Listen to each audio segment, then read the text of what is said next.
Muchas gracias, Albert, por la teva presentació. Bueno, disculpen que hable en castellano, pero mi catalán es bastante limitado. Lo entiendo perfectamente porque bueno, mi mujer es catalana, entre otras cosas, y tengo que entenderlo, ¿no? Y mis hijos hablan catalán y todo esto, y yo me defiendo muy bien, ¿no? Pero no me atrevo a hablar en catalán. No me atrevo porque metería la pata sí o sí, ¿no? Bueno, queridas autoridades, queridos amigos, amigas que estáis aquí, me toca presentar, moderar el ciclo de conferencias de esta semana y la que viene con varios compañeros fantásticos, que la elección ha sido muy buena y quería en 3 o 4 minutos hacer una breve síntesis de lo que se va a hablar durante estos días en este ciclo de la humanidad y evolución de la vida, ¿no? Somos la única especie viva de un grupo muy rico y diverso de primates, la subfamilia de los homininos, un grupo de los homínidos. La pregunta es ¿cuándo y dónde comenzó nuestro camino evolutivo hacia la humanidad actual? ¿Qué cambios fundamentales han ocurrido desde ese origen hace unos 7 millones de años, como vamos a ver hasta el momento actual? ¿Cuál ha sido el secreto de nuestro éxito momentáneo en la biosfera? Esta última pregunta nos lleva a la siguiente y que todos nos hacemos. ¿Hacia dónde vamos? ¿Cómo se vemos en el futuro si es que tenemos un futuro suficientemente largo para que sucedan cambios sustanciales en nuestro aspecto? ¿Se producirán los avances científicos con la suficiente celeridad como para controlar los cambios ambientales que se nos vienen encima? Si es así, ¿qué influencia podrán tener esos avances científicos en nuestro futuro como especie? La mayoría somos conscientes de que nuestra especie está produciendo un daño casi irreparable en la biodiversidad del planeta. ¿Seremos capaces de controlar ese daño? Y si el daño es cada vez mayor, ¿puede afectarnos también a nosotros de manera drástica y quizá irreversible? Con nuestra insaciable curiosidad, como primates que somos, es posible que hayamos mirado con gran intensidad hacia el exterior de nuestro planeta sin reparar en lo que sucedía a nuestro alrededor. Sin embargo, nuestra salvación como especie puede estar precisamente en el conocimiento que hemos acumulado sobre el universo. Sabemos qué es la vida y qué condiciones son necesarias para que se produzca o se mantenga. La exploración espacial es ya una necesidad de primer orden que tal vez nos permita mantener viva la genealogía humana. ¿En qué punto nos encontramos sobre esta cuestión? Para responder a todas estas preguntas y debatir sobre ellas, la Universidad Estiu Terdor de Andorra ha propuesto un ciclo de charlas en el que participan científicos con una enorme experiencia y conocimiento sobre la materia. La doctora Frédérique Claus, profesora de Antropología del Musée National d'Histoire Naturelle de París, nos propone mostrar la relación entre los seres humanos y el resto de la biosfera. Ella se centrará en la necesidad de tomar conciencia del daño que hacemos a la biodiversidad actual y las consecuencias de ese deterioro para nosotros mismos.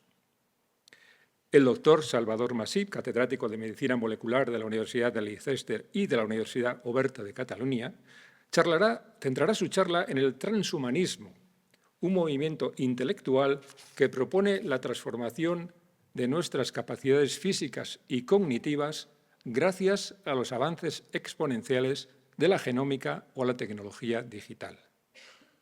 Por último, el doctor Carlos Briones, investigador científico del Consejo Superior de Investigaciones Científicas, nos explicará los inicios de la vida en nuestro planeta y debatirá sobre la posibilidad si la transición entre la química y la biología, que es lo que ha ocurrido con la vida, ha podido darse en otros cuerpos celestes. La posibilidad de vida inteligente en otros planetas, fuera de nuestro sistema solar, es una posibilidad que no se puede descartar. Este es, en resumen, lo que va a consistir este ciclo tan interesante de conferencias. Y ahora creo que me toca empezar a dar la mía. Bueno, que la he titulado Claves esenciales de la evolución humana. De cada una de las claves que voy a contar, que voy a tratar, podríamos estar hablando un buen rato, quizá una hora en cada una de ellas o incluso más, ¿no? Lo que pasa que lo que quiero es dar una visión conjunta, de conjunto, una visión global, y entonces pues no me podré detener demasiado. Si al final hay tiempo, pues si hay alguna pregunta, pues se puede profundizar en alguna de las cuestiones, ¿no?, de esas claves esenciales. Pero no puedo, son 3/4 de hora y es imposible. Pero bueno, yo creo que nos podremos hacer una buena idea. Sabemos que compartimos un ancestro común con la genealogía de los chimpancés, que según los genetistas sucedió hace unos entre 7 y 8 millones de años. Los genetistas no tienen una medida exacta del tiempo, tienen una estimación en base a las mutaciones y con eso, de la tasa de mutación, la velocidad de mutación, y con eso hacen esa estimación, 7 u 8 millones de años para esa divergencia de las dos genealogías, la que lleva hacia la humanidad actual y la que ha llevado hacia los chimpancés actuales, Pan paniscus y Pan troglodites. Lo cierto es que, a pesar de todo ese tiempo, de que esa divergencia ha ocurrido 7 millones de años, aparte de que, claro, si hay una divergencia, hay una distancia entre nosotros muy grande, todavía compartimos cerca del 99% de nuestros genomas operativos, que es muchísimo. Y eso se nota, por ejemplo, en el comportamiento. Es un tema que a mí me encanta, me gusta, pero tampoco me puedo detener en él. Pero lo cierto es que es así, que tenemos una proximidad genética extraordinaria con Pan paniscus y Pan troglodites, de las dos especies de chimpancés. Bueno, esta es la imagen simbólica que todos tenemos en la cabeza cuando hablamos de evolución humana, cuando se nos viene a la cabeza la evolución humana.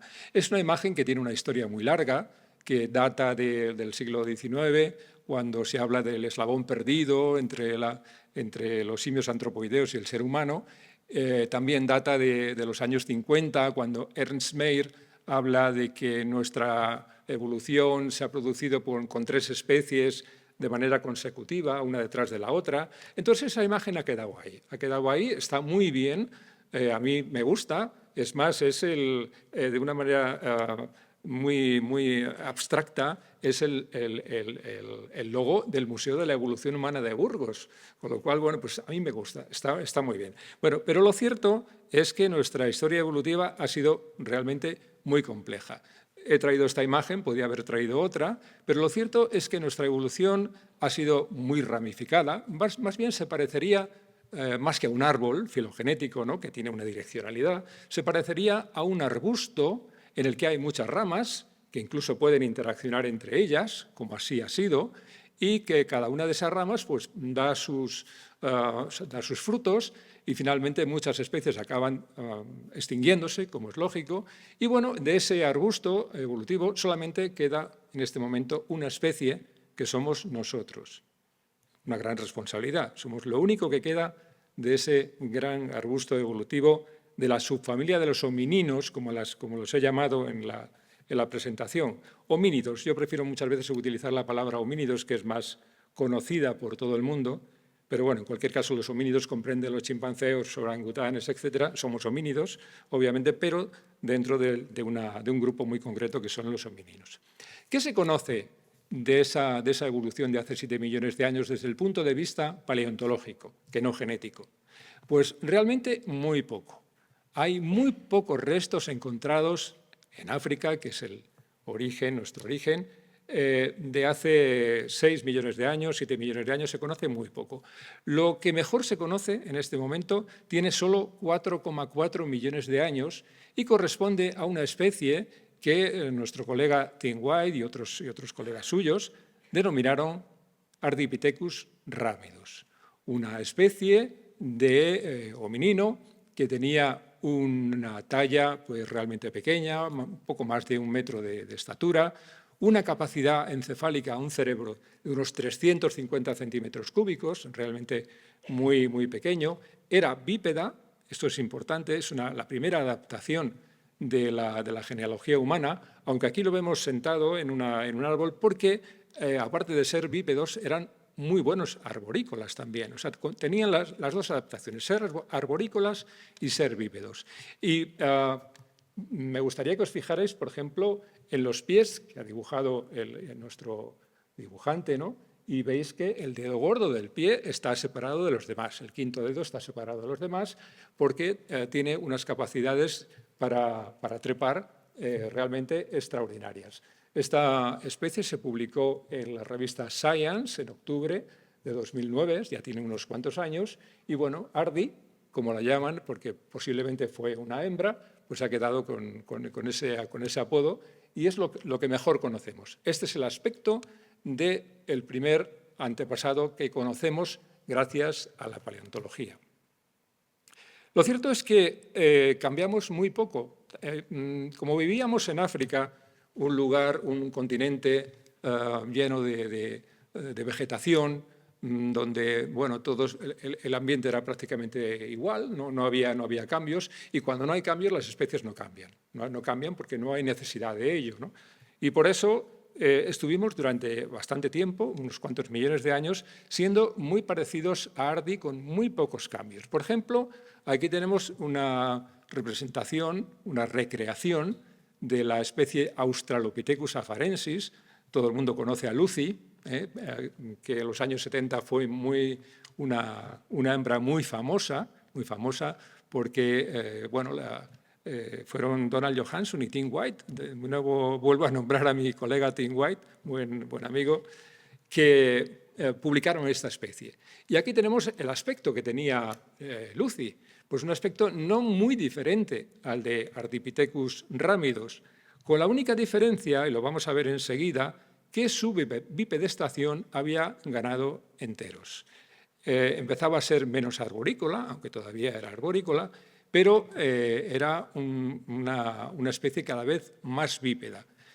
Por ejemplo, hace 3,7 millones de años, 3.700.000 años, un volcán africano se puso en erupción, cayeron cenizas volcánicas, llovió, se formó una especie de lodazal, pasaron por allí animales y entre ellos una pareja de Australopithecus que dejaron sus huellas. Y dejaron sus huellas, se han podido sacar las improntas de esas huellas y se ha podido conocer qué morfología tendría ese pie de Australopithecus afarensis. Bueno, entre otras cosas, la pelvis no engaña, Cuando una pelvis de una persona bípeda no tiene nada que ver con la pelvis de una persona cuadrúpeda. Las diferencias morfológicas son extraordinarias. La pelvis de Lucy, aunque pequeñita, porque Lucy era pequeñita, es muy parecida a la nuestra, prácticamente idéntica a la nuestra. Y como bípedos tenemos un hueso coxal, que es una pelvis, que es muy peculiar. Tiene unas características muy particulares que permiten la locomoción bípeda. Bueno, pues cuando se hicieron las improntas de las huellas de la Etoli, que estaba en un yacimiento de Tanzania, pues se vio que el quinto dedo, el dedo gordo de Australopithecus afarensis, ya está alineado con los demás dedos. Aquí ya tenemos un paso adelante, ¿no? Australopithecus afarensis era menos arborícola y cada vez más bípeda, cada vez caminaba mejor a dos patas, igual que lo hacemos nosotros con las dos piernas, lo hacemos muy bien. Bueno, pues afarensis hace casi 4 millones de años ya lo hacía estupendamente. Bueno, una característica también importantísima, una adaptación fundamental de la humanidad es la de ser omnívoros, la de poder comer de todo. Esto ha sido básico, esencial, porque gracias a ello, nos hemos podido extender por todo el planeta. Podemos comer absolutamente de todo. Tenemos esa capacidad que no todos los animales tienen, como bien sabéis.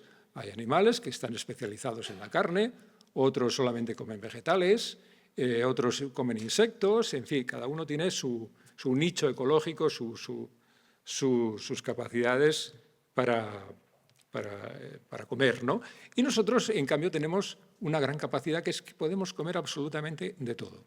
Carne, vegetales, fruta, insectos podíamos comer tranquilamente, cualquier cosa, cualquier cosa. Y eso es una adaptación importantísima, porque podemos ir a cualquier lugar con la comida que sea, y eso es fundamental. Y esto lo hemos ido desde siempre, así que yo diría que esa sería la primera adaptación, y a continuación la bipedestación. Pero bueno, las cosas no siempre son estables, como todo el mundo bien sabe.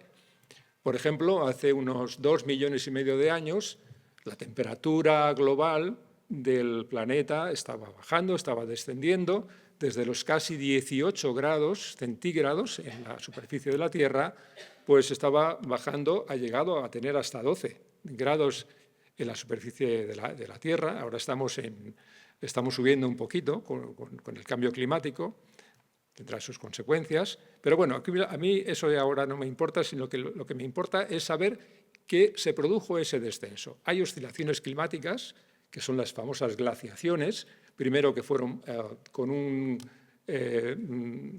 tiempo corto, de 41.000 años, y después hubo glaciaciones de un tiempo muy largo, ¿no? Bueno, esas oscilaciones climáticas fueron poco a poco haciendo descender la temperatura del planeta. Y claro, obviamente la cuna de la humanidad, África, sufre las consecuencias, o tiene consecuencias, para el paisaje del continente. Hay zonas en las que continúa la selva africana, donde van a prosperar los chimpancés y los gorilas, y otras zonas del continente en las que se van a desarrollar las praderas.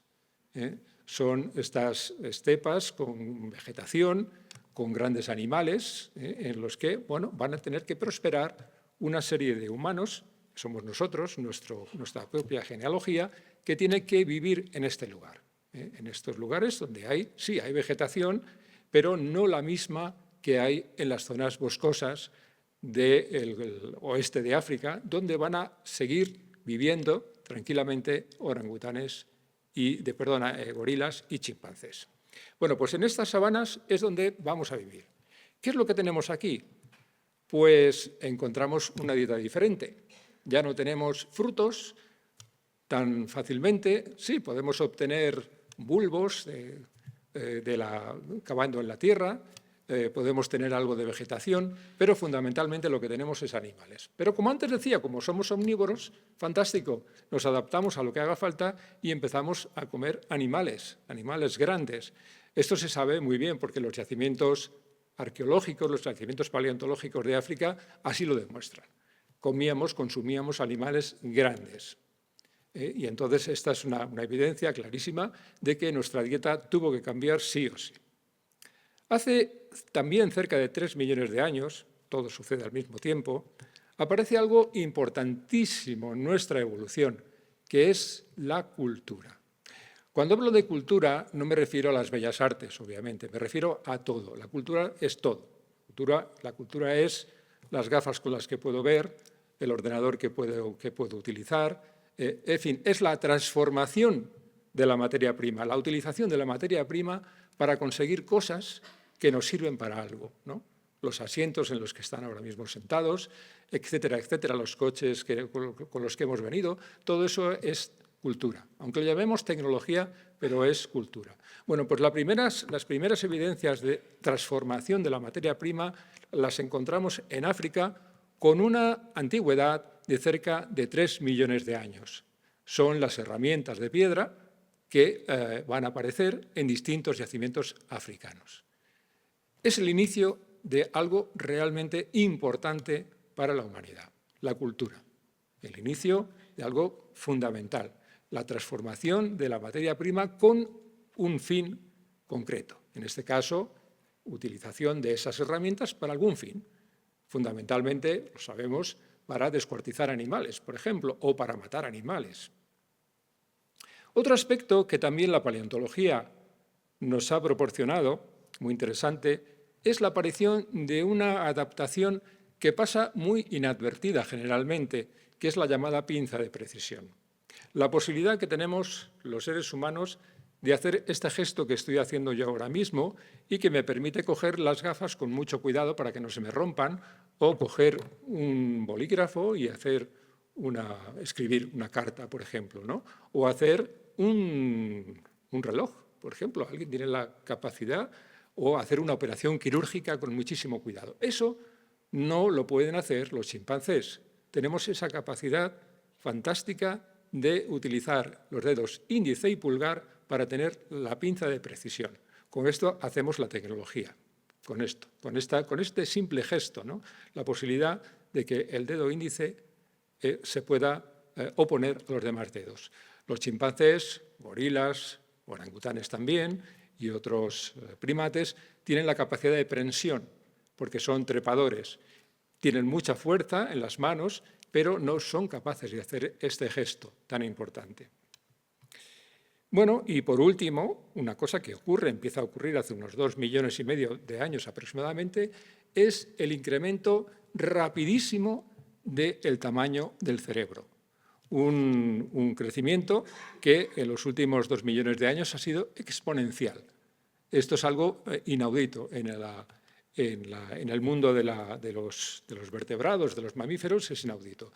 Ha crecido nuestro cerebro al punto de pasar de los 350 a 400 centímetros cúbicos a los 1.350, 1.400 en promedio que tenemos en la actualidad. Y aún hubo especies, como los neandertales, que llegaron a tener incluso más cerebro. Es un cambio realmente importantísimo, ¿no? Bueno, pues tenemos aquí ya una serie de elementos importantes y fundamentales. Las herramientas de piedra, que en mi opinión tienen una interacción con la capacidad craneal, como lo vamos a ver ahora, la pinza de precisión, sin la cual no podríamos hacer esa tecnología, y un cambio de dieta.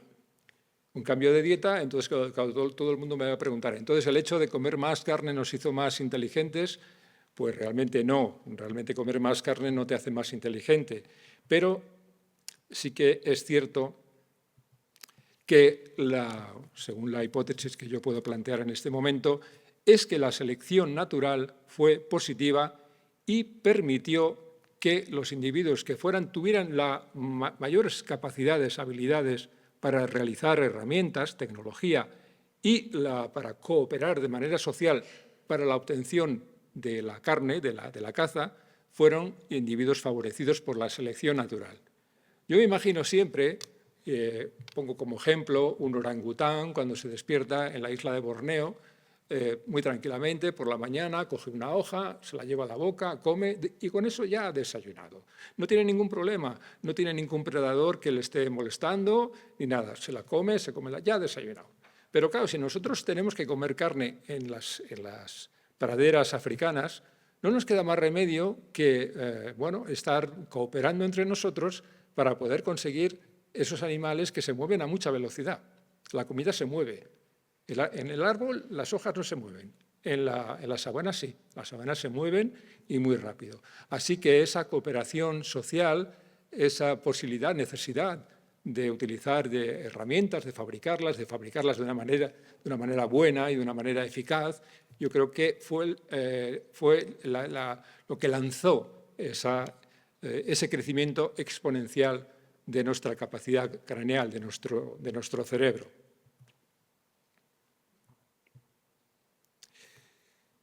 Me voy a detener un poquito en el cerebro, porque es un tema que me gusta mucho, me interesa bastante, ¿no? Hay dos adaptaciones en el cerebro humano actual, que son muy interesantes. Por un lado, el incremento de tamaño. Bueno, el incremento de tamaño, claro, todos pensamos, si tenemos un cerebro muy grande, ya está. Con esto podemos hacer muchas cosas, ¿no? Pero ya sabemos que no todo consiste en eso, ¿no? Hay una serie de genes que regulan el tamaño cerebral y que, bueno, si hay mutaciones, si hay cambios en estos genes, pues podemos conseguir un incremento del tamaño cerebral, de la tasa de velocidad del tamaño cerebral. Por ejemplo, durante la gestación, los bebés tienen en las últimas semanas de la gestación un incremento del tamaño cerebral de unos 40 centímetros cúbicos por semana, que es una barbaridad. Eso lo sabréis las mujeres que habéis tenido hijos, que en los 2 últimos meses de la gestación, bueno, el crecimiento es impresionante, ¿no? Eso es la cabeza del niño, de la niña, que está creciendo muy rápidamente, ¿no?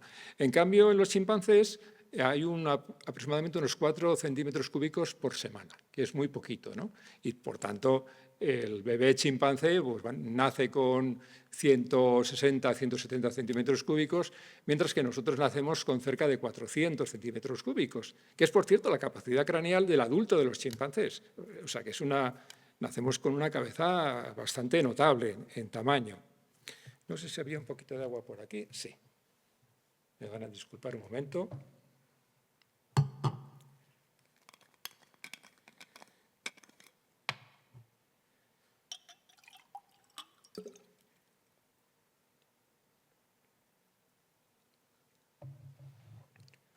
Bueno, creo que voy bien de tiempo. Sí, ¿no? Sí. Bueno, pues bueno, este es uno de los elementos fundamentales del crecimiento del cerebro. Pero no solamente el único, porque el hecho de tener un cerebro grande no significa que seas más inteligente o más capaz, ¿no?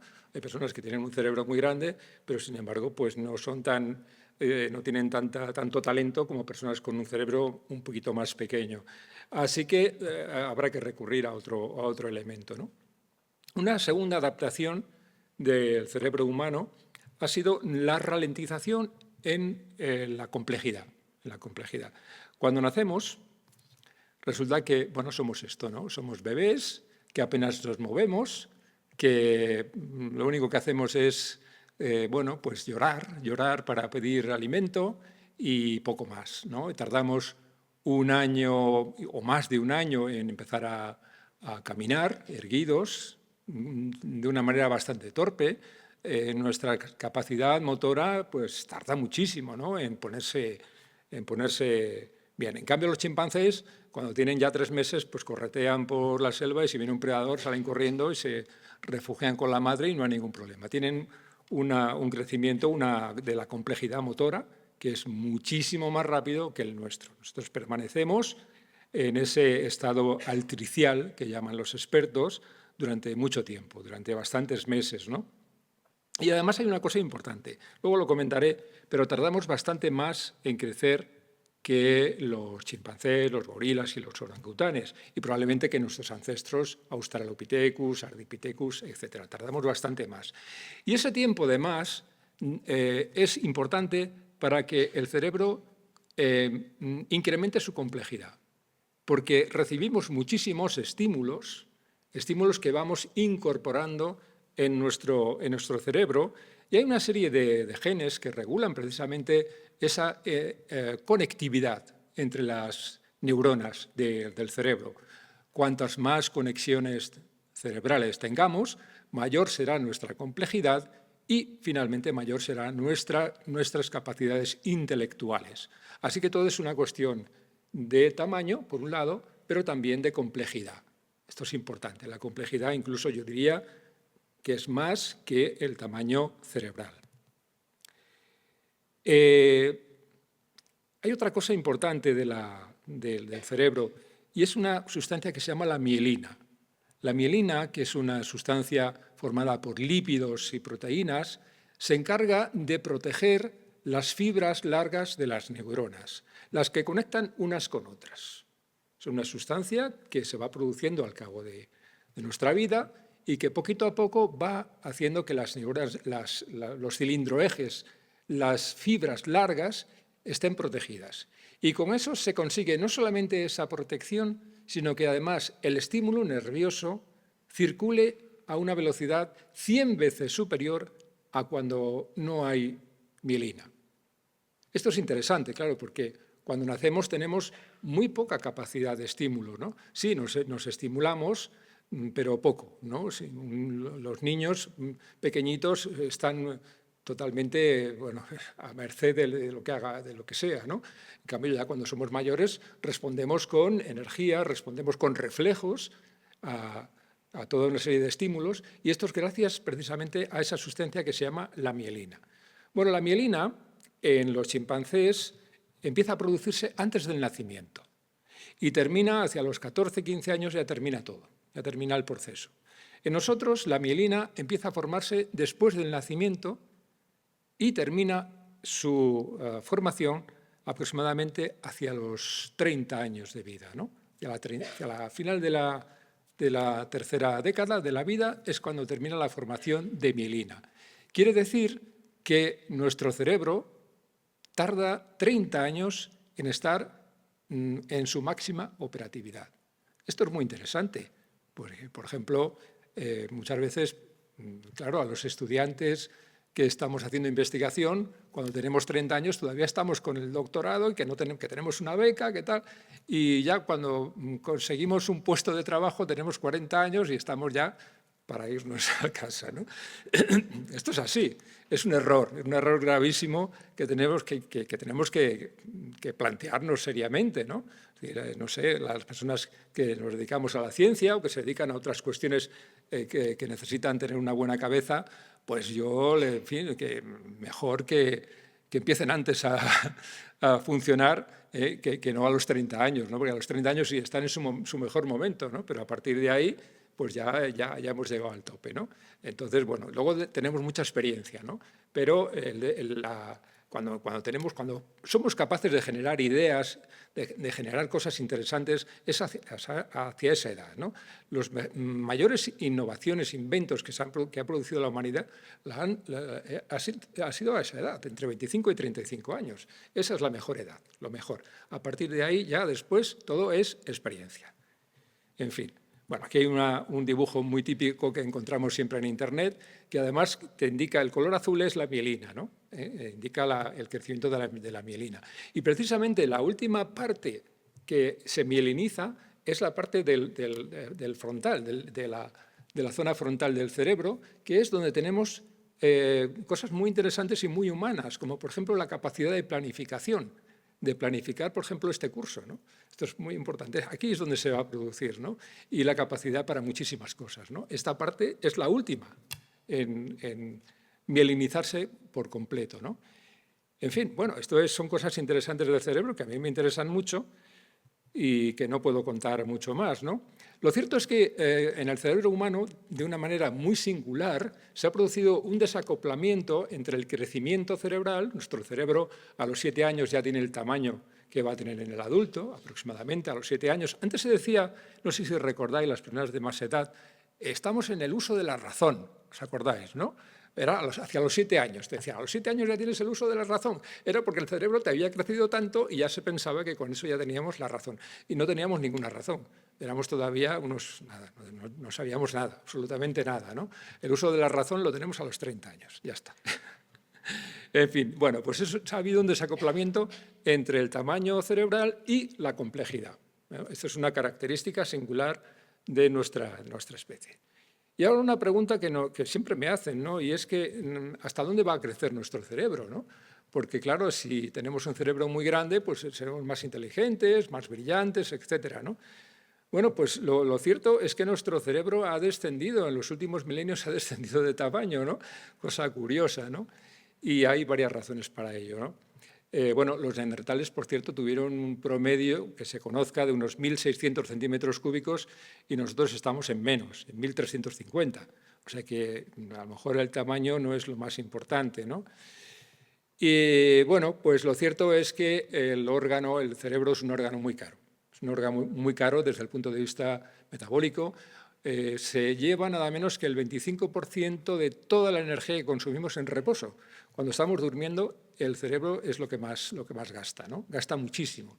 Es un cerebro muy caro. Es como tener un Ferrari, ¿no? Y esto es una barbaridad, ¿no? No podemos tener un Ferrari de muchos centímetros cúbicos porque resulta muy caro. Consume muchísima gasolina o mucho gasoil o lo que sea, ¿no? Mucho combustible. Entonces, esto no es bueno. Así que tener un cerebro pequeño, pero bien conectado, es esencial. Y por otro lado, pensad en lo siguiente. Si tuviéramos un cerebro de, no sé, 2.000, 2.500 centímetros cúbicos, no podríamos nacer, porque resulta que tenemos que pasar el canal del parto, y el canal del parto es uno de los problemas que tiene la locomoción bípeda, y es que el canal del parto es mucho más pequeño, es mucho más estrecho que en un animal cuadrúpedo, donde los animales nacen con una enorme facilidad, mientras que nosotros tenemos que hacer un giro muy complicado. El tamaño del canal del parto se ajusta muchísimo al tamaño de la cabeza del niño o la niña que van a nacer, de los hombros, por ejemplo, y entonces es muy complicado. Así que olvidaos cuando os digan, vamos a tener un cerebro muy grande cuando dentro de, no sé, pues 2000 años tendremos un cerebro así de grande. No os lo creáis porque no es verdad. A mí me lo han preguntado muchas veces, los medios de comunicación me han preguntado, ¿tendremos un cerebro muy...? Pues no, y ahí las razones están ahí, son muy, muy sencillas. Una cosa de la que no he hablado y que sí me gusta mucho, pero es que esto me llevaría mucho tiempo, es comentar que en el género Homo, en nuestro género que comenzó hace unos 2 millones de años, se ha producido una cosa muy interesante que es un crecimiento que llega y un desarrollo que llega hasta los 18 años, mientras que en chimpancés, gorilas, etcétera, otros simios antropoideos, el desarrollo termina hacia los 12 años aproximadamente. Y eso lo compartían los Australopithecus, Ardipithecus, estas dos especies que hemos visto del pasado, ¿no? Nosotros ahora tenemos un crecimiento que termina hacia los 18 años y un desarrollo además muy complicado.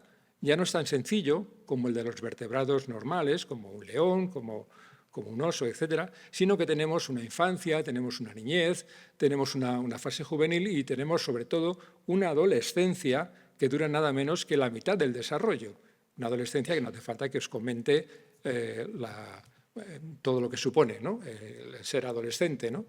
Sobre esto podría también estar hablando una hora porque también es un tema interesantísimo, pero bueno, que sepáis que esto es otra de las características fundamentales de nuestra evolución. Otra característica también muy interesante es el lenguaje. El lenguaje es fundamental. Del lenguaje se han preguntado los investigadores durante mucho tiempo cuándo se ha producido y cómo se ha producido. El problema es que las partes blandas no fosilizan. La laringe, la faringe, la lengua, etcétera, todas estas partes blandas que son las que nos permiten hablar, no fosilizan, no se conservan en el registro fósil y, por tanto, es muy difícil contestar a esa pregunta. Se lo han preguntado muchos investigadores a lo largo de muchísimos años y nunca ha habido una respuesta que sea convincente, porque no hay evidencias, no hay datos para esto, ¿no? Entonces, bueno, una cosa que hizo un compañero nuestro, Ignacio Martínez Mendizábal, que trabaja con nosotros en el proyecto Atapuerca, dijo, bueno, no podemos estudiar el órgano emisor, pero ¿por qué no utilizamos el órgano receptor? Es decir, el oído. Entonces, bueno, resulta que en el yacimiento de la Sima de los Huesos de la Sierra de Atapuerca se conservan unos cráneos fantásticamente bien conservados, en los que se han encontrado los huesecillos del oído medio.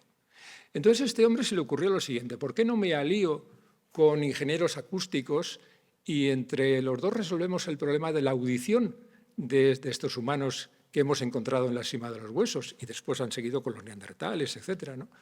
Y bueno, pues estos ingenieros les dijeron que sí, hicieron un proyecto conjunto, entonces, bueno, se tomaron tomografías axiales computarizadas de los fósiles, de los cráneos, y se estudiaron estos huesecillos. Se tomaron las medidas de manera digital y con esas medidas, con esas dimensiones, los ingenieros pudieron operar y obtener las correspondientes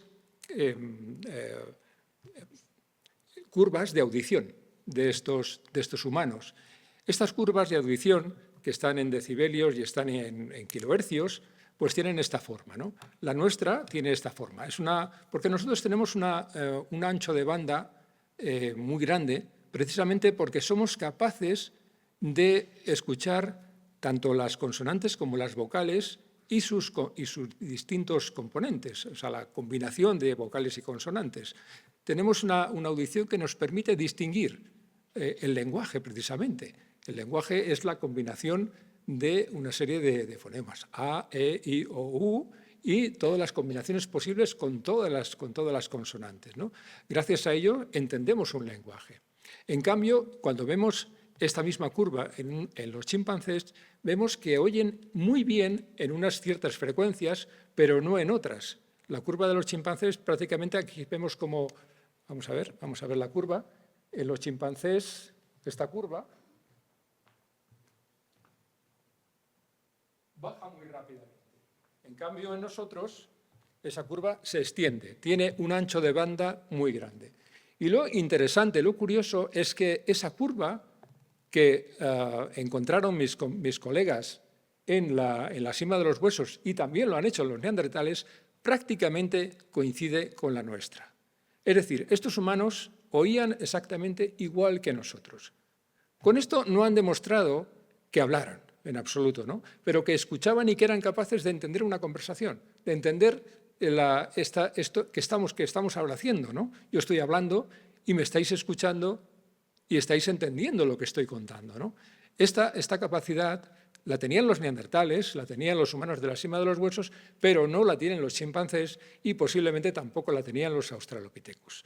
Esto es realmente muy interesante porque el lenguaje es una adaptación fundamental, por ejemplo, para comunicar cosas complejas, para comunicar conocimiento, por ejemplo, ¿no? Bueno, yo para finalizar, una cosa que me pregunto es ¿desde cuándo somos como somos en la actualidad? ¿Cuándo empezamos a ser Homo sapiens? Ahora somos la especie Homo sapiens y mi pregunta es ¿cuándo empezamos a serlo, ¿no? Bueno, hay datos de la paleontología y también de la genética que nos dicen que nuestra especie comenzó hace unos 250.000 años, quizá algo más, en África, ¿no? Y claro, la pregunta que yo me hago es si hace 300.000 años o 250.000 años aparecemos en África, ¿por qué no llegamos enseguida, no sé, a lanzar, no sé, artilugios al espacio, ¿no? Esto, si teníamos ya éramos Homo sapiens, pues podíamos hacerlo, ¿no?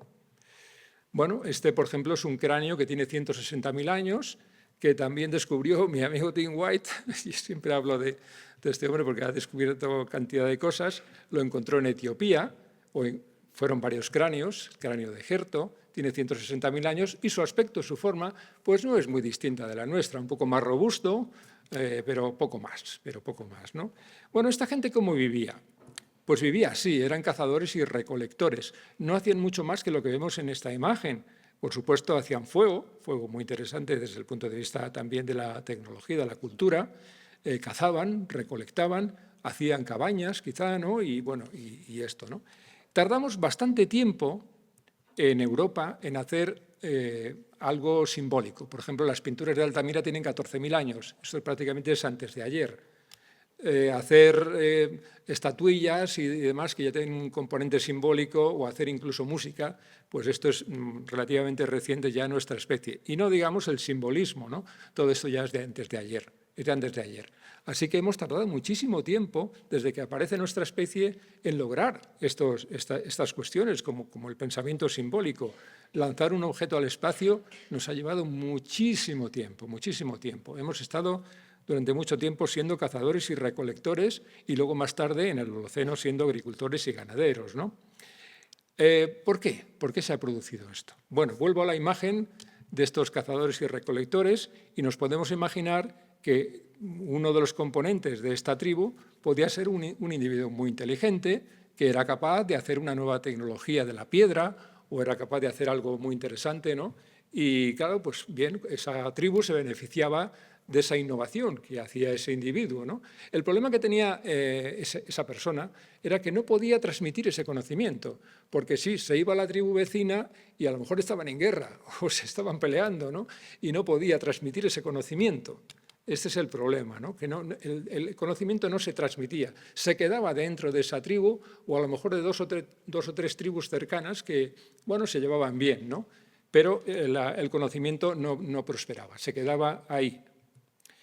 Con la llegada del Neolítico hace unos 9.000 años, en distintas partes del planeta, empieza algo muy interesante, que es la agricultura, como sabéis, la ganadería, la domesticación de las plantas y de los animales, pero también hay cosas muy interesantes, como es el crecimiento demográfico. Con el Neolítico empieza un crecimiento demográfico que no se ha detenido, el contacto entre los grupos, porque ya empezamos a intercambiar bienes materiales, un conocimiento compartido, ya compartimos el conocimiento ya con más tribus, con más grupos, porque es necesario para la supervivencia y, en definitiva, lo que estamos haciendo es socializar el conocimiento.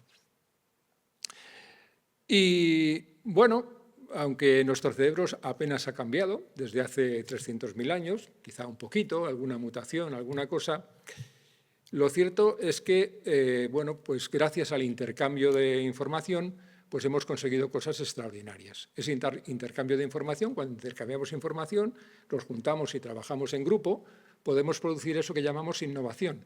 La innovación no es sino compartir conocimiento y hacer algo nuevo a partir de compartir conocimiento. Y gracias a medios digitales como Internet, pues ahora mismo estamos todos comunicados. Yo no sé, comentaba con María Ángeles que a lo mejor el teléfono móvil, pues a lo mejor podría ser en un momento determinado, pues malo para que los adolescentes estén todo el día con el teléfono móvil, ¿no? Pero bueno, el teléfono móvil nos ha permitido hacer cosas realmente muy interesantes, ¿no? Compartimos información sin duda, ¿no?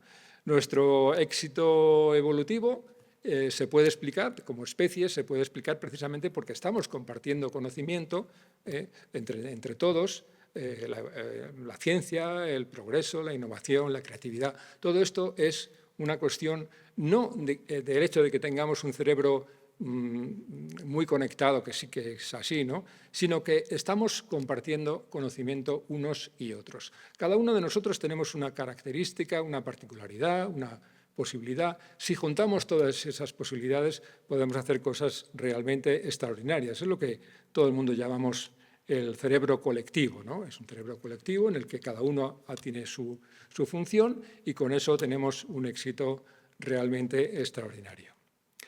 Así que nuestro éxito como especie es indudable, pero también, y esto me viene bien lo que voy a contar ahora, para introducir las siguientes charlas que se van a producir, que son, bueno, gracias a todo esto hemos hecho un incremento desmesurado de la demografía, eso lo sabemos. Estamos ocupando la mayor parte del planeta. Bueno, está bien, pero con cuidado.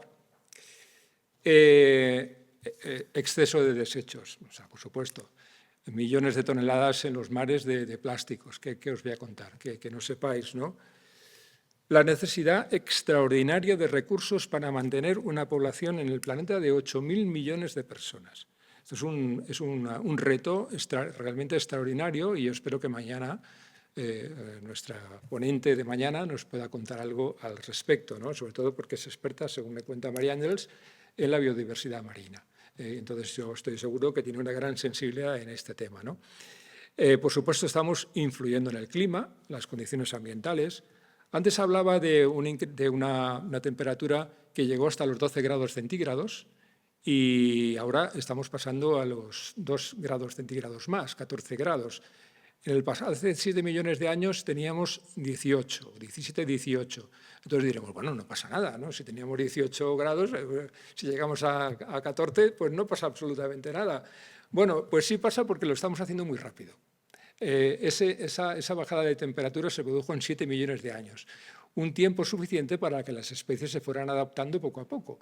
Pero ahora lo estamos haciendo demasiado rápido. Tan rápido que las especies, incluyendo la nuestra, no tenemos esa capacidad adaptativa para llegar a vivir en un planeta con 17 grados de temperatura media global terrestre. Es una barbaridad y probablemente pues, no lo contaríamos, ¿no?